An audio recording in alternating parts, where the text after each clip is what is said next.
পড়ে রইল প্রিয় ফুটবল। অস্বাভাবিক মৃত্যু বনগাঁ হাই স্কুলের ষষ্ঠ শ্রেণীর ছাত্রের। শোকে পাথর দিনমজুর বাবা মা। গোটা বাড়ি জুড়ে এখন শুধুই হাহাকার। অঞ্জলি সিল্ক এখন আমাদের দুটি শোরুম হাবড়া ও বনগাঁতে। চৈত্র সেল উপলক্ষে দুটি শোরুমেই কেনাকাটার উপর রয়েছে 5 to 50% ডিসকাউন্ট। ফোন 7044447885। অভাবের সংসারে ছোট্ট ছেলেকে নিয়ে অনেক স্বপ্ন ছিল দিনমজুর বাবা মার। বনগাঁ উচ্চ বিদ্যালয়ের ষষ্ঠ শ্রেণীর ছাত্র পবন দাস, বাড়ি বনগাঁ থানার রামকৃষ্ণপল্লী এলাকায়। পড়াশুনোর পাশাপাশি ফুটবল খেলার প্রতিও তার আগ্রহ ছিল। খেলার সুবাদে আসন্ন জেলা অনূর্ধ্ব 13 ফুটবল লিগে সুযোগ পেয়েছিল সে। নিয়ম মেনে হয়ে গিয়েছিল মেডিকেল পরীক্ষাও, সব ঠিকই ছিল। আচমকায় মাথায় আকাশ ভেঙে পড়ল গোটা পরিবারের। গত সোমবার দিদিকে নিয়ে কলেজে ভর্তি করাতে গিয়েছিলেন মা টুম্পা দাস। ছেলে পবন বাড়িতেই ছিল। দুপুরের দিকে হঠাৎ পবনকে খুঁজে পাওয়া যাচ্ছিল না। টেলিফোনে মাকে সে কথা জানান বাবা পলাশ।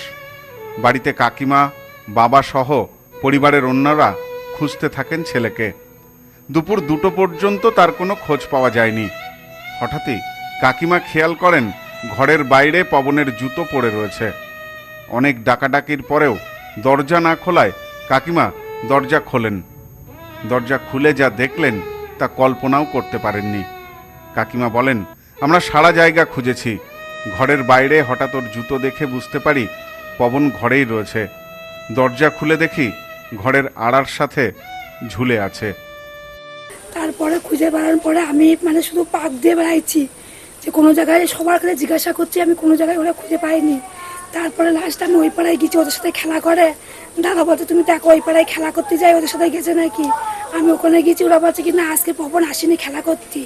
আমি তখন দৌড়তে বাড়ি এসেছি, এসে আমার জার বলছে কি বাড়ি এসে ও বলছে ওষাদি বাড়ি এসে, তা ঘরের দরজা খুলছে না। আবার ও মেয়েরা কাঁদছিল বলে ও বারান্দায় বসেছিল, ও সেই ফাঁকে মনে ঘরে ঢুকেছে। আর ওর ঘরের জুতো খোলা ছিল, ও এসে বলছে কি যে ওরা জুতো খোলা রয়েছে পবনের। তখন আমার শাশুড়ি আর আমার বড় এখান থেকে গিয়ে ওর পিটোচ্ছে, দরজা পিটোচ্ছে, ওরা বুঝতেই পারছে না যে কোথায় রয়েছে ও। এবার আমি গিয়ে আমি বলছি কি সরে যে আমি দরজা খুলছি, আমি গিয়ে ডাকছি ওর পবন পবন করে, কোনো সাড়া দিচ্ছে না।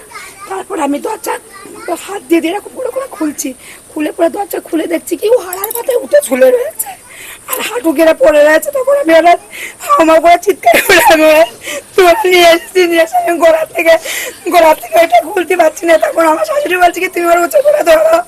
তখন আমার শাশুড়ি পাচ্ছে না, পুরো গা ছেড়ে দিয়েছে ওর কাকারও দিয়ে। আমি তখন ওর দড়িতে আস্তে আস্তে করে খুলে আমি ঘর থেকে তখন বেরোয় এসেছি।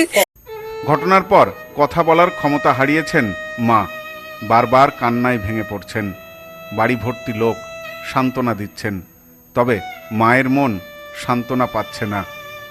লোকের বাড়ি বাসন ধোয়ার কাজ করে ছেলে মেয়েকে তিল তিল করে গড়ে তুলছিলেন, যেন একটা ঝড়ে সব শেষ হয়ে গেল। কিন্তু ওইটুকু ছেলে কেন এমন কাজ করলো তা ভেবে পাচ্ছে না পরিবারের সদস্যরা, ভেবে পাচ্ছেন না এলাকাবাসীরাও। কোনো মতে মা জানালেন, ওর দিদিকে কলেজে ভর্তি করাতে নিয়ে গিয়েছিলাম, ফোনে খবর পায় ছেলেকে পাওয়া যাচ্ছে না। তারপর ওর কাকিমা আমাকে জানায়। আর কথা বলতে পারলেন না মা, ভেঙে পড়লেন কান্নায়। পবন গোলকিপার হিসেবে যথেষ্ট সম্ভাবনাময় ছিল বলেই জানাচ্ছেন তার প্রশিক্ষক বাপ্পা দাস। বাপ্পা জানান, জেলা লিগে চান্স পাওয়ার পর আগামীকাল থেকে প্রশিক্ষণ শুরু হওয়ার কথা। গত রবিবারও ইন্টার ক্লাব টুর্নামেন্টে চ্যাম্পিয়ন হয়েছিল, ট্রফি নিয়ে মাঠে খুব আনন্দ করেছিল। কিভাবে যে কি হলো আমরা কিছুই বুঝতে পারছি না।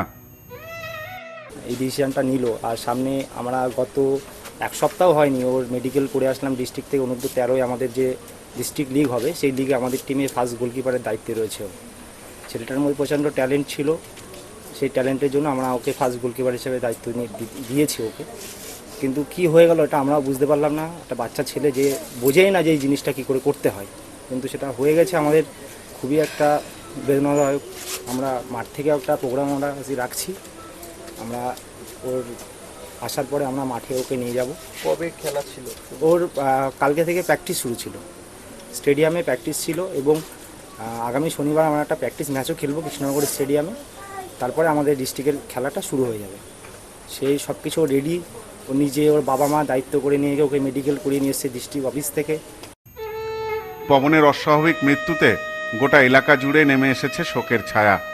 তবে পরিবার ও স্থানীয়দের কাছে একটা প্রশ্নই ঘুরে ফিরে আসছে, এইটুকু বয়স কি এমন হলো শিশু মনে যার এত গভীর প্রভাব পড়ল? উত্তর এখনো অধরা সকলের কাছেই। সব্যসাচী ভট্টাচার্যের রিপোর্ট, নিউজ নোম্যান্সল্যান্ড, বনগাঁ। নেউপিসি জুয়েলার্স, সম্পর্ক গড়ে দেয়। বনগাঁতে আমাদের 3টি শোরুম প্রতিদিনই খোলা। নেউপিসি জুয়েলার্স, বনগাঁ বাটার মোড়। নিউপিসি জুয়েলার্স ব্রাঞ্চ কুমুদিন স্কুলের বিপরীতে। নেউপিসি জুয়েলার্স বিউটি, মতিগঞ্জ, হাটখোলা। আমাদের এখানে সোনা কিনুন পেপারের দামে।